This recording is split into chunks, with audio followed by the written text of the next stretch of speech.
hearing the voice of rain. Can you record this for me? Yes. On recording we infant to mommy. Okay. Make the same way Sunday and I repeated it. I want you to record this for me. No be obenya video we be NTA.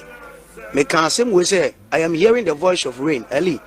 Na erade be my sign. That is Tuesday. Tuesday na ya sorry. Tuesday no. Eli. Obi be dia dance say Tuesday so ni 2026 in fa jama te say the 25 the buy. But in suo na eba. And it will be a tiban baby in suo ewo. Na what you mean, Konya Shia Urabi. And I'm a catcher and say, Ubia or Ben baby in Suo, Gospel General Yamisha, Ubi or Ben baby in Suo Biano, Untumfio. Honestly, we have like 4 or 5 months ahead. In Nipanti. Now, the Muya said the TV show, there will be a phone soon, Suo Ali 2026. Uti Ben baby in Suo Toa, a young kakra, shall see free October we see mu. And I teach you. Ali, ye betting so no ya ban adwuma. But me hu yanka. Too free wonon. Nipan bebre ye nyansanfo amu nyansan ne boroso. Amoma dane agimi fo. Amoma bedane agimi fo. Ezan say wo ka de wu hunu no sunsun mu no. No need to no or the science can say me say afibia eye normal. But this very one enye normal. Papa, this very one enye normal because more record the same way infanto.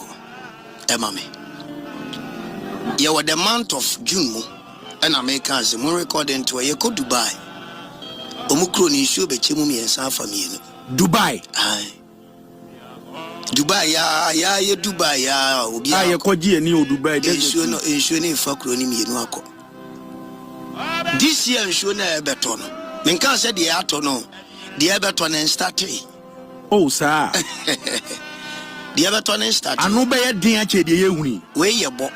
So in Bossu, the Bossu is a whole for my dear Petitino, and on I start here, in Sunanka San started. Wow. Now, the American says we have a conditional message and unconditional. We message you am the by me say a unconditional and you tell me professional message, San Bisi, Bibi answers. It was Susan Bisi Bibi answers. Prophet Roja. It would be baby and shoot her. A book be wire na my lady Cassandra na me drive on am me call Prophet Ujaba. Na esewini. Papa, enkosi da ben na urade be fa ne nko aso. Ebe kasa na aswodin ti. Ibe prim yakoma. Ne bedru ba bi be sey ade enra yesi abudan yakum nipa. Yes. Afa nipa no binim obi na bridge so abu aguma afa nipa ne binom. Ti enkosi da ben na oman no sebi mumpanifo binom. Ebetie di radika. When you say yanko 2027. Yanko 2027. But me it's not Adum FM ha and the date on the 4th June. Yes. And then 4th June 2026. And a prophet we get na Adum FM ha can sim we say fire service for our Ghana. Empem fidia ye di dumuja for 2027. Fire service for our Ghana. Our Ghana. A kwanye ko marketer kiosk near the CCC. Wodi omo pa omuntie. Omo penso omo fa ne sa afibia na eye normal. Me say omo nto mfidie nka de omo wodada no. Mfidie edi dumuja na omo fa 2027.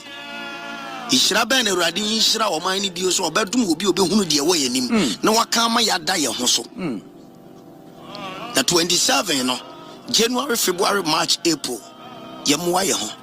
Ay unconditional. Yes, a quite be as we see. Sana ye at Dayanim Dada. Open won't mean your home be won't be mom pie be my met me. I yanisamitia fidiation. I make a saturate the ubiti. It is a timid top machines in a Jan bar. Yakuduno. Correct me prophecy. I'm a man about KJT Dumno. It's now radio show my ashes and come no Casasa 3 months.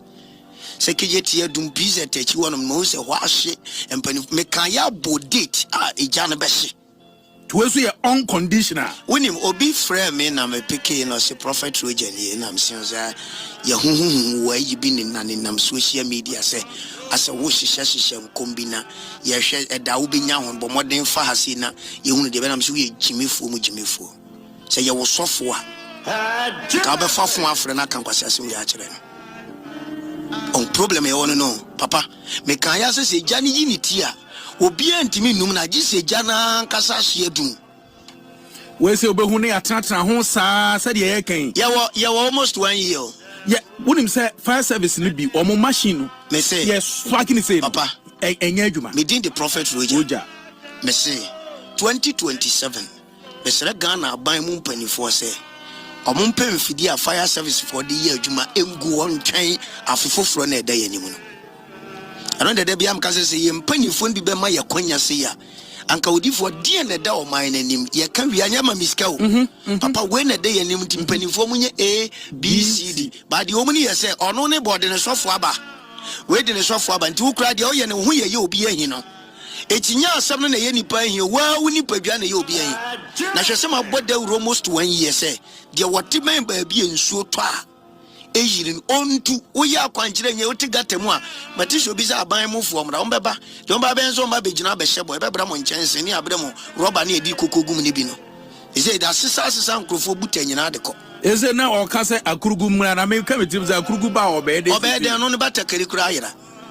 ne kyɛ yi ayera wo nsomdeɛ na ɔba ɛti deɛ mehyɛ Ghanafoɔ sɛ yɛnya isɛ sɛ Awurade fa ne nkoa so kan hintasɛm a yɛngye ni o agisa ade na si adibone adidam enra na enra ye 3rd June.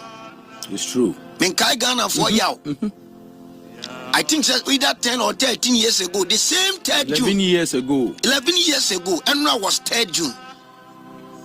The American say disaster na see was. O kan say my be boa wo man na nipa bi say wo koso fear and panic.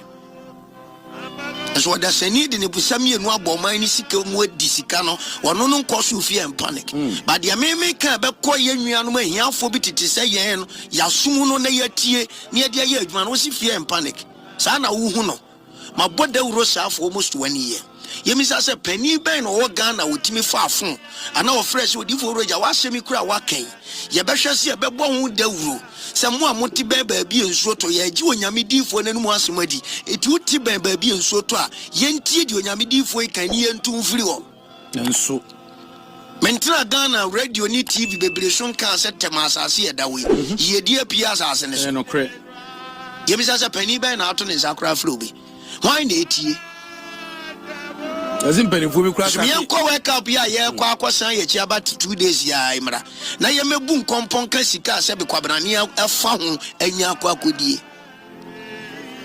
tu baby ase wo mo nwene ye ho aya na mo wasem bia me pese meka ba ya na o kan sem we du baby ana akwa ti se wan hwe obi beka se bi umu ade ti da bia me kan sem se enipa bi no a Awurade adom omu nyansa no omu ni tumi enipa ni binom anya tumi sabe ebi mu nyansa wo fo esanse dru baby a de ye be boa wo man no yenye asem Awurade de be dum yen a ye de be boa man hwe yen hwe me started 2025 me started from 24 and I'm saying 2025 there's going to be a plane crash we say helicopter show we say yaba me kan sem we say obi amfre o de nsuo ya yete hu asem adanse ni hu ye twa bi de ya adanse ma boda urosa one almost 1 year atimamufu antie empanifu antie